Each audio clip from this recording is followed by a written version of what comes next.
장로 선교사 추대 예배로 하나님께 올려드리겠습니다. 다 같이 기도하시겠습니다.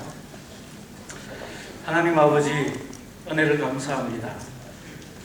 38년 전에 이 태국 땅으로 선교사로 부르시고 보내주신 정성의 김영숙 선교사님, 주어진 임기 동안 사명 잘 감당하게 하시고 이제 또 원로로 추대되시며 또 하나님께 계속하여 헌신된 종으로 삶을 다시 한번 올려드리게 하시는 시간을 갖게 하신 것 감사를 드립니다. 이 모든 일이 하나님의 영광이요 또 하나님께서 기뻐하시는 일이 될 줄로 믿고 예배로 올려드리오니 받아 주시옵소서. 예수님 이름으로 기도드립니다. 아멘. 73장 같이 찬양하시겠습니다. 내 눈을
GM에서 선교사 회장 되시는 강인중 선교사님 나오셔서 기도하시겠습니다.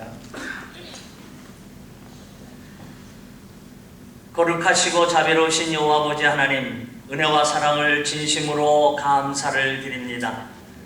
오늘 이 자리에 주님을 사랑하는 귀한 분들이 모여 이 아름다운 예배와 축하를 할 수 있는 귀한 자리를 저희들에게 허락하여 주셨사오니 감사를 드립니다.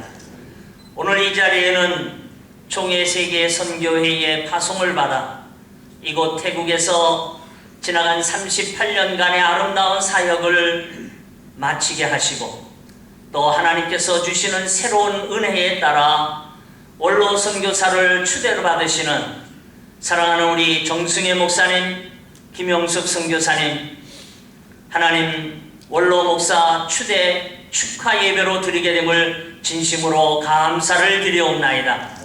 이 자리에 모인 사랑하는 귀한 동력자들과 또한 사랑하는 귀한 주님의 가족들이 함께 모여 우리의 마음을 담아 축하를 드리며 하나님 앞에 영광을 드리오니 이 예배를 받아주시고 영광을 거두어 주시옵소서.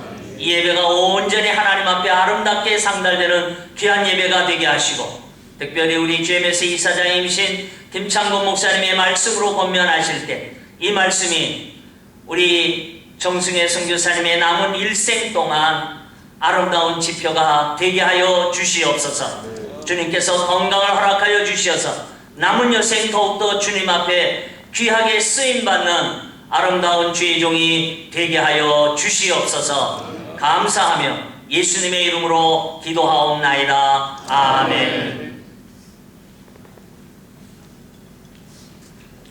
다 같이 말씀 찾겠습니다.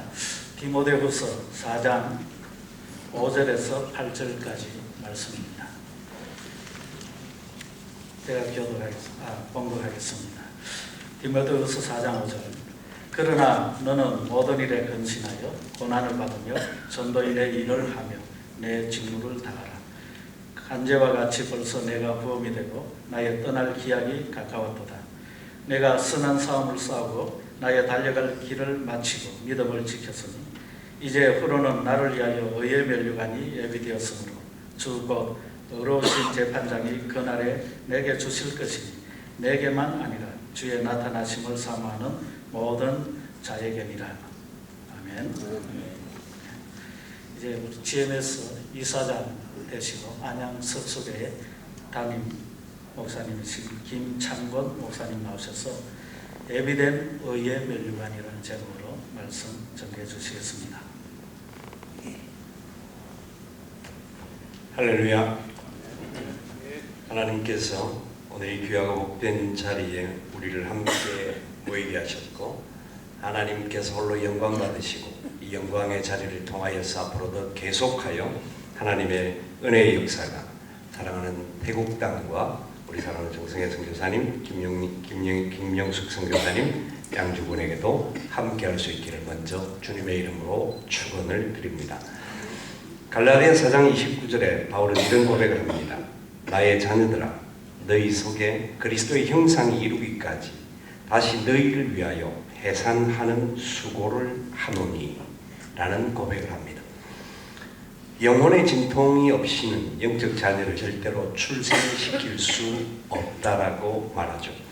찰스 피니는 잃어버린 영혼을 위해 하나님께 간구할 때에 할 말은 없고 다만 고통하며 울 뿐이다 라고 고백합니다.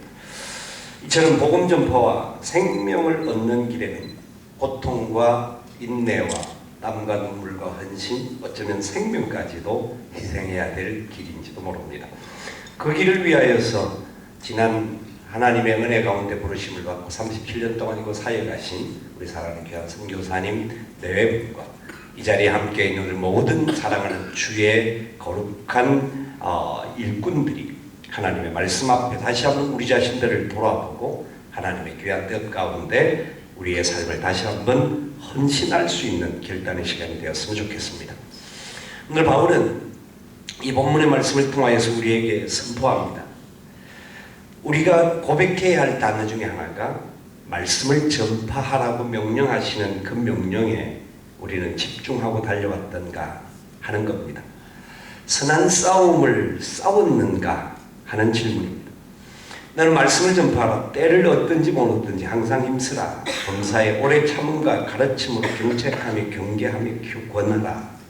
그러면서 5절에도 말씀합니다. 그러나 너는 모든 일에 신중하여 고난을 받으며 전도자의 일을 하며 내 직무를 다하라.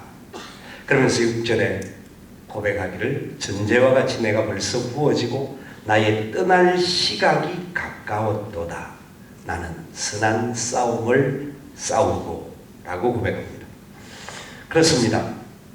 우리는 하나님의 크신 은혜와 사랑 가운데 부름을 받고 분명하게 우리에게 들려준 하나님의 이 복음의 도구를 들고 주께서 요구하시고 명하시는 땅에 와서 이 복음의 사명을 감당해 가는 귀한 종들입니다.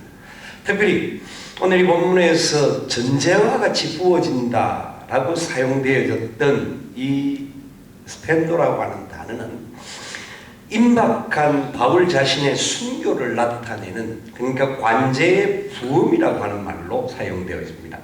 이 관제는 피의 희생이나 대속 제물과 같은 것이 아니라 하나님에 대한 우리에게 베풀어 주신 복음의 은혜에 대한 헌신의 표현입니다. 우리 예수 그리스도께서 우리를 위하여 대속 제물로 이 땅에 오셔서 죽어주심에 대한 귀한 고백과 간증이 이 말씀 속에, 바울의 삶 속에 담겨져 있었던 겁니다. 바울은 그래서 빌립보서 2장 17절에도 그와 같은 말씀을 합니다.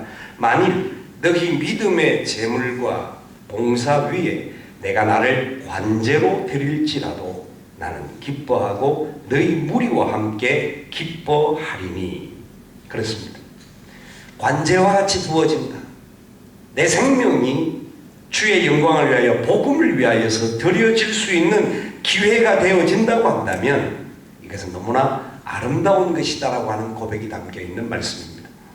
바울은 자신의 죽음에 대하여서 생명에서 떠남이라고 하는 의미로 아날리시스라고 하는 단어를 사용하는데, 이런 마지막 상황을 분명히 알기에 그는 자신의 왕국을 전하는 자가 아니라 하나님의 나라와 의를 세우기 위하여 달려왔던 자기의 신앙 고백과 함께 이 고백 위에 계속하여 이 복음을 증거해야 될 디모데에게 복음의 이양을 하는 부분들을 말씀하고 있습니다.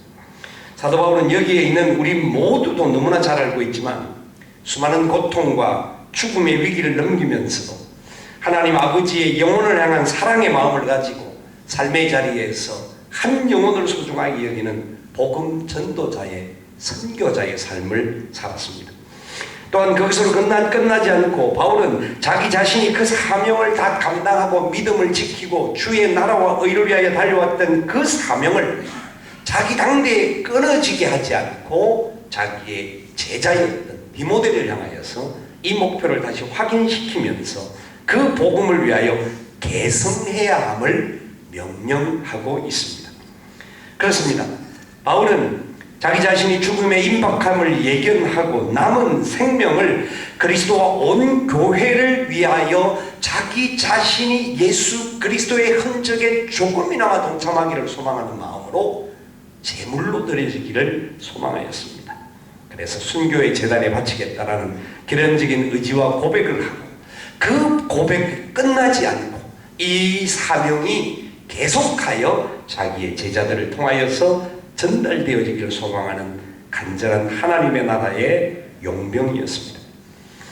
바울에게 이 사명을 맡겨주신 분이 누구십니까? 바울은 오늘 본문 4장 8절과 4장 1절에 이렇게 말씀을 하는데요. 하나님 앞과 살아있는 자와 죽은 자를 심판하실 그리스도 예수 앞에서 그의 나타나실 것과 그의 나라를 두고 엄히 명하노니. 8절에도 역시 마찬가지로 그의 나타나실 것에 대하여서 기대를 가지고 말씀을 전하고 있습니다. 누구십니까? 바울에게 맡기신 사명의 주체자는 그 어떤 사람도 아니고 그 어떤 교회도 아니고 하나님 아버지시며 우리를 위하여 십자가의 대속 제물이 되어주시고 마침내 마지막 때에 다시 오셔서 이 땅의 영원한 왕으로, 영원한 그 통치자로 우리와 함께 해주실 예수 그리스도 그분의 명령이라는 겁니다. 그래서 바울은 그 명령에 따라서 이 사명을 위하여 달려갔는데, 이 나타나심의 역사는, 예수 그리스도의 재림의 때에 우리에게 주어질 그 은혜의 역사는 자기뿐만 아니라 모든 주의 나타나심을 사모하는 자들에게 동일하게 주어진 것이라고 고백하고 있습니다. 그렇습니다. 우리는 재림하실 주님을 기다리는 하나님의 용사들입니다. 주님이 오실 날을 사모하며 달려가는 사도 요한과 같이 아멘 주 예수여 어서 오시옵소서 고백하며 갈 수밖에 없는 그런 주의 일꾼들 될 수 있기를 주님의 이름으로 축원합니다. 나의 길이 아닙니다. 나의 사명이 아닙니다. 내가 가지고 있는 목표가 아니라 그분의 목표요, 그분의 길이요, 그분의 뜻이라는 겁니다. 그래서 그는 이 사명을 위하여서 자신의 달려갈 길을 마쳤다라고 고백합니다. 다시 한번 우리 스스로에게 질문하기를, 나는 내가 달려갈 길을 마치기 위하여서 달려가고 있는가? 그분의 명령 앞에 나는 순종하며 달려가고 있는가? 여기 달려갈 길이라고 말하는 이 노정이라고 하는 단어로 쓰여지고 있는데 드로모스라고 하는 헬라어로 사용되어집니다. 이 단어 안에는 그 경주에 대한 이야기를 합니다. 우리가 너무나 잘 아는 이야기죠. 그래서 4장 7절에서 그가 고백하는 이 경주 코스는 인생의 모든 첫 출발에서 마지막 생명이 끝나는 순간까지가 하나의 경주로 이야기합니다. 마라토너와 같은 그런 모습임을 고백해주고 있습니다. 마라토너는 초반에 열심히 뛰고 나중에 가서 퍼지는 사가 아닙니다. 마라토너 중에서 페이스메이커가 있습니다. 앞에서 그 페이스를 만들어주고 그 길을 도와주는 그런 헬퍼들도 있습니다만은 여기 경주자는 마지막 순간까지 끝까지 달려가는 자들을 이야기합니다. 내 생명이 끝나는 순간까지 이 사명 위하여 달려왔노라고 하는 바울의 고백입니다. 이 말씀, 이 단어가 사도행전 13장 25절에 세례 요한의 인생 여정을 기록하는데도 동일하게 쓰여졌습니다. 세례 요한은 이 땅에서 주를 위하여서 복음의 그 앞장선 사람으로 예수 그리스도 오실 날을 예비하며 선포하며 그분의 힘들매도 자기는 될 수 없다고 말하면서 결국 이 땅에서 목이 잘려지는 죽음을 당하였지만 그의 인생은 달려갈 길을 마친 사람이었다라고 설명합니다. 사도행전 20장 24절에 사도 바울의 인생 여정에 대해서 자기의 사역을 완성하는데도 동일하게 말씀을 사용합니다. 에베소 장로들을 향하여서 떠나가면서 자기가 달려왔던 모든 길들을 그들이 알고 그들이 눈물과 함께 이 사역에 같이 동참해 주었음을 감사하는 마치고라고 하는 단어를 씁니다. 그렇습니다. 사람은 출발도 중요하지만 그의 마지막이 어떤지를 보는 것이 훨씬 더 중요합니다. 처음도 잘할 수 있고 중간도 잘할 수 있습니다. 마지막 남은 앞부분까지도 잘할 수가 있습니다. 그러나 우리가 잘하는 것은 내가 능력이 있어서 잘하는 것이 아니라 그 마지막 생명이 끝나고 이 땅에서 내 생명이 완전히 끝나서 주 예수 그리스도의 그 영원한 예비하신 보좌에 나가는 그 자리까지 그분의 은혜 때문에 우리는 달려갈 수 있는 생명을 소유한 자들임을 믿으시기를 바랍니다. 그렇기 때문에 우리 인생은 출생에서부터 죽을 때까지 달려가야 하는 인생 마라톤입니다. 특별히 선교사의 고린지점은 죽음이 아니라 하나님이 예비해 놓으신 영원한 그 나라임을 믿으시기를 바랍니다. 믿음과 사명의 코스를 끝까지 달리지 못하도록 방해하는 요소들이 너무나 많습니다. 처절하게까지 우리를 방해하고 우리를 넘어뜨리려고 하는 요소가 너무나 많습니다. 그러나 그 요소 속에도 우리는 포기하지 않아야 합니다. 선을 행하되 낙심하지 말고 포기하지 아니하면 때가 이름에 거두게 된다라고 하는 주님의 말씀을 우리는 믿습니다. 그렇기 때문에 지금까지 달려왔을 것이고 앞으로도 달려가야 될 줄 믿습니다. 우리의 싸움은 혈과 육의 싸움이 아니라 공중의 권세 잡은 자들과의 싸움임을 믿으시고 이 믿음으로 이 바울의 고백하는 마지막 믿음을 지켰다라고 간증할 수 있는 우리가 되어졌으면 좋겠습니다. 오늘 본문에 사용하는 믿음을 지켰다라고 하는 이 말은 끝까지 내 자신의 힘과 세속적인 언어와 세속적인 능력의 힘으로 감당하는 것이 아니라 하나님의 특별한 은혜 가운데서 이 모든 것을 지켰다라고 하는 고백입니다. 특별히 운동선수가 달리기 하는 모든 과정 속에서 규칙을 제대로 지켰다라고 하는 의미라는 겁니다. 우리의 규칙은 무엇일까요? 우리가 지켜야 할 기준과 초점이 무엇이겠습니까? 그것은 저는 개인적으로 이 말씀의 전체적인 의미에서 한 가지로 생각해 볼 때 하나님의 은혜라는 겁니다. 하나님의 은혜가 우리를 지탱해 준 힘이었습니다. 하나님은 우리에게 허락해 주신 복음의 능력, 그것이 우리가 믿음을 지키게 하는 근거로 만들어 주셨습니다. 그렇기 때문에 우리가 수고하고 우리가 땀 흘리고 우리가 모든 것을 다하여서 기준을 지킬 수 있었던 것도 그분의 은혜였고 복음의 능력이었음을 믿습니다. 가룟 유다는 욕망과 물질 때문에 믿음을 버리고 베드로도 위험 앞에 주님을 부인하는 안타까운 순간을 가졌지만 주님께서는 회개하고 돌아오는 베드로를 기다려 주셨고 그 베드로를 끝까지 사용하여 주신 은혜의 주인 되심을 믿습니다. 그래서 우리도 순간 넘어질 때가 있습니다. 인간에게 연약함도 있고 다른 사람 앞에 갈등과 상처를 줄 수 있는 나약함도 있는 존재들입니다. 그러나 우리가 자랑할 수 있는 것은 이런 나의 연약함을 보지 아니하시고 내게 허락하여 주신 그 은혜로 말미암아 얻게 된 믿음의 복을 가진 자를 주님이 기억하셔서 끝까지 사용해 주셨음을 감사할 수 있는 우리 모두가 될 수 있기를 축원합니다. 시험을 견디지 않은 누구든지 강하면서도 조명하는 주의 간섭에 대하여서 그의 나타나심에 대하여서 사모하는 자들이 된다는 겁니다. 주님 언젠가 오실 그날, 주님 앞에 우리가 언젠가 가게 될 그날, 주님, 주를 위하여서 제가 한 것이 아무것도 없습니다. 우리는 그렇게 고백할 수밖에 없지만 주께서 우리에게 말씀하실 것입니다. 네가 나를 위하여 많이 수고하였다. 네가 나를 위하여 많은 것을 해주었다. 주님, 제가 어떻게 주님을 위해서 했습니까? 네가 소자 하나에게, 네가 나그네 하나에게, 네가 고아와 과부들을 하나에 행했던 그 일들, 네가 선교지에서 그 안타깝게 힘들어하는 그 영혼 한 명을 품고 몸부림쳤던 그 상황을 나는 안다.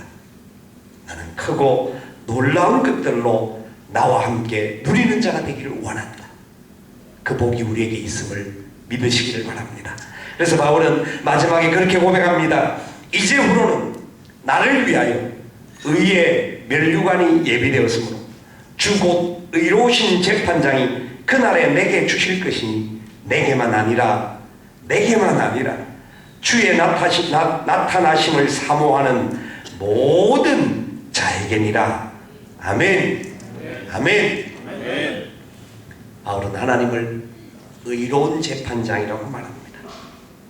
의로운 재판장이라고 합니다. 바울이 살아오면서 얼마나 많은 억울함이 있었겠습니까? 애매하게 당하는 고난도 있었습니다. 여러 가지 위기와 어려움 속에 돌에 맞고 창에 찔려 죽을 고비를 넘기고 배가 파손되는 안타까운 상황들 속에서도 자기가 오직 주의 영광 위하여 달려가는데 왜 내게 이런 많은 아픔과 어려움이 있고 있는지를 의문문을 가질 수도 있었을 텐데 그는 의문문을 가졌다라고 말하기보다는